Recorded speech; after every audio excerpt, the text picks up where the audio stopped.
నేను అట్టిగా పోతలేను నన్ను వడగట్టి పాడగట్టి నన్ను పాడల్ల వండబెట్టి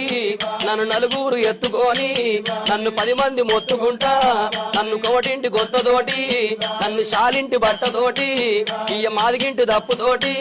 నన్ను దాయాన దప్పులతోటి నన్ను సొన్నాయి సప్పులతోటి నన్నల్ల ఎత్తుకొని ఇయ్య మీరల్ల పోయినారా ఇయ్య దింపుడు గల్లాల కాడా అయ్యో నన్ను కింద దించినారా నా చెవుల్ల నోరు పెట్టి ఇయ్య నా నోట్ల నోరు పెట్టి నన్ను బాపాని పిలిచినారా నన్ను బాపాని పిలిచినారా నా అయ్యో నా కొడుకులారా నా మనవలు మనవరాళ్ళు నన్ను తాతాని పిలిచినారా మీరు పిలిచిన పిలుపులేమో నాకంద పాయ పుడక నేనెళ్ళిపోతయున్నా